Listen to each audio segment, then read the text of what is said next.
Sejarah lengkap, tsunami pertama yang tercatat di dunia dan kisah yang mengikutinya. Bagian 1, apa itu tsunami dan mengapa berbeda dengan ombak biasa?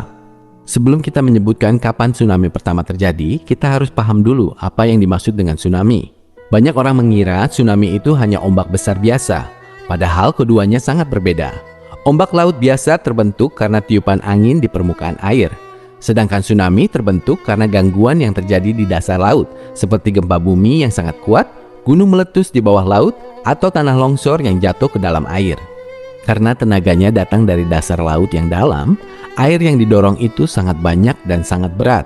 Saat mendekati pantai yang dangkal, air itu tertumpuk menjadi sangat tinggi dan bergerak sangat cepat. Itulah sebabnya tsunami jauh lebih berbahaya dan lebih dahsyat dibanding ombak manapun yang pernah dilihat orang biasa. Kata tsunami sendiri berasal dari bahasa Jepang yang artinya ombak di pelabuhan. Namun peristiwa ini sudah terjadi jauh sebelum orang Jepang memberi nama itu dan sudah dicatat oleh manusia sejak ribuan tahun lalu.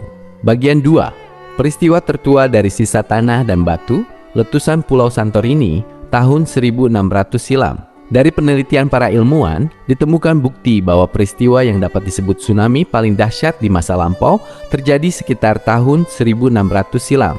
Lebih tepatnya, para peneliti memperkirakan waktunya antara tahun 1630 silam hingga tahun 1600 silam.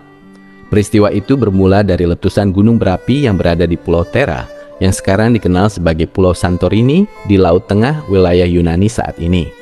Letusan itu tercatat sebagai salah satu letusan gunung berapi terkuat sepanjang sejarah manusia. Kekuatannya diperkirakan 4 kali lebih besar dibandingkan letusan Gunung Krakatau di Indonesia pada tahun 1883. Puncak gunung itu hancur dan runtuh jatuh ke dalam laut. Gerakan massa tanah yang sangat besar itu mendorong air laut hingga membentuk ombak raksasa yang tingginya diperkirakan mencapai 30 hingga 100 meter.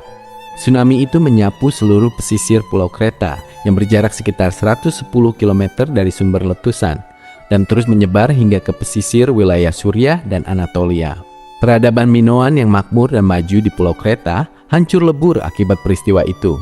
Namun, meskipun bukti geologinya sangat kuat, belum ada catatan tertulis yang utuh dari masa itu, sehingga para ilmuwan menyebutnya sebagai tsunami prasejarah.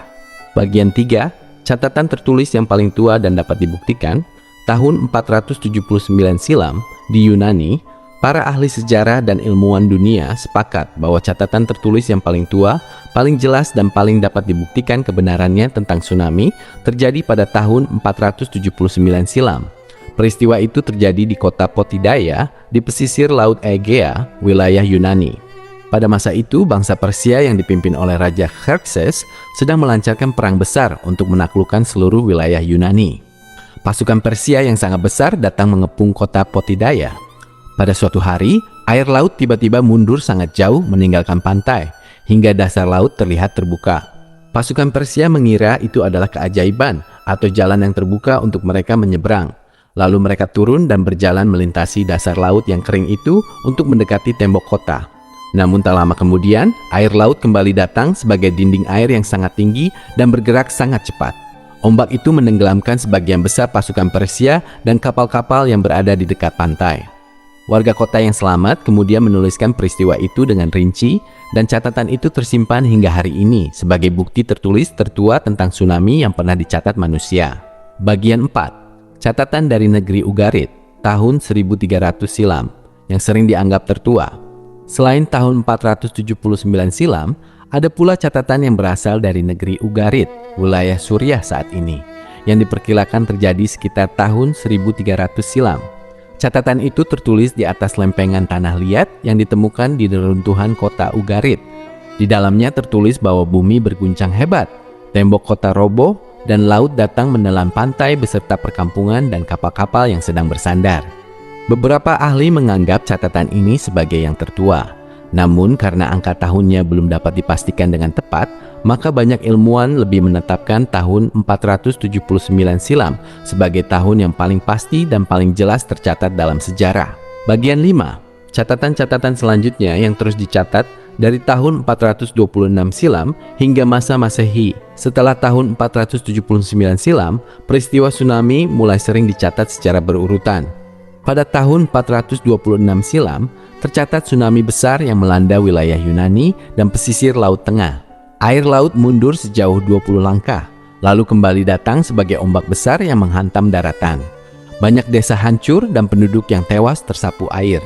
Pada tahun 373 silam, 2 kota di wilayah Yunani hancur sepenuhnya akibat gempa dan tsunami. Pada tahun 227 silam, Pulau Rodos mengalami gempa dahsyat yang disertai tsunami besar, hingga patung raksasa yang menjadi kebanggaan kota itu roboh. Dan pada tahun 17 silam, tercatat tsunami yang melanda pesisir wilayah Suriah dan Turki saat ini. Semua peristiwa ini tertulis dengan jelas tahun dan tempatnya, sehingga menjadi bukti bahwa tsunami memang sudah terjadi sejak ribuan tahun lalu. Bagian 6. Bagaimana manusia dahulu memahami dan menafsirkan tsunami? Karena ilmu pengetahuan belum berkembang seperti sekarang, orang-orang zaman dahulu sangat takut terhadap tsunami. Mereka melihat air laut yang tiba-tiba berubah tingkah laku, mundur tanpa sebab, lalu datang kembali dengan kekuatan yang luar biasa, dan menganggapnya sebagai sesuatu yang supranatural. Di banyak cerita rakyat kuno, tsunami dianggap sebagai tanda kemarahan penguasa alam atau tanda bahwa perbuatan manusia sudah terlalu buruk. Ada juga yang menganggapnya sebagai pertanda bahwa kerajaan akan runtuh atau masa-masa sulit akan datang. Meskipun pemahaman mereka belum tepat secara ilmiah, mereka sudah menyadari satu hal yang benar, bahwa kekuatan laut itu jauh lebih besar daripada kekuatan manusia dan harus dihormati dengan sebaik-baiknya. Bagian 7. Mengapa tahun-tahun itu penting diketahui? Hingga hari ini kita mempelajari tahun-tahun terjadinya tsunami dahulu bukan sekedar untuk mengetahui masa lalu, melainkan untuk melindungi masa depan. Dari catatan tahun 1600 silam, tahun 1300 silam, hingga tahun 479 silam dan seterusnya, kita mengetahui bahwa tsunami bukanlah hal yang baru terjadi belakangan ini. Peristiwa besar semacam itu sudah terjadi berulang kali selama ribuan tahun. Itu artinya, hal serupa bisa terjadi lagi kapan saja. Dengan mengetahui kapan dan di mana saja tsunami pernah terjadi dahulu, para ilmuwan dapat memetakan wilayah mana saja yang berisiko tinggi. Dari pola gempa dan pergerakan dasar laut, kita dapat memperkirakan kapan kemungkinan besar ombak besar itu akan datang lagi. Itulah sebabnya mempelajari tahun-tahun dalam sejarah tsunami sangat penting bagi keselamatan kita semua. Bagian 8. Penutup. Pelajaran yang dapat kita ambil dari sejarah tsunami pertama yang tercatat di dunia, kita dapat mengambil satu pelajaran yang sangat berharga, bahwa kekuatan alam itu sangat dahsyat dan manusia harus selalu waspada dan menghormatinya. Bencana itu bukanlah sesuatu yang terjadi secara tiba-tiba tanpa tanda. Dari tahun 1600 silam, tahun 1300 silam, hingga tahun 479 silam, dan seterusnya, selalu ada tanda-tanda sebelum ombak besar datang. Tanda itu adalah gempa bumi yang kuat, lalu air laut yang tiba-tiba mundur jauh. Jika kita memahami sejarah dan memperhatikan tanda-tanda itu, kita dapat menyelamatkan diri dan orang-orang yang kita sayangi. Itulah gunanya mempelajari sejarah, agar kita tidak terjebak dalam bahaya yang sebenarnya sudah diperingatkan oleh alam sejak ribuan tahun lalu. Demikianlah sejarah tentang tsunami pertama yang tercatat dalam sejarah manusia, lengkap dengan tahun-tahun kejadiannya. Semoga cerita ini bermanfaat dan menambah pengetahuan kita semua.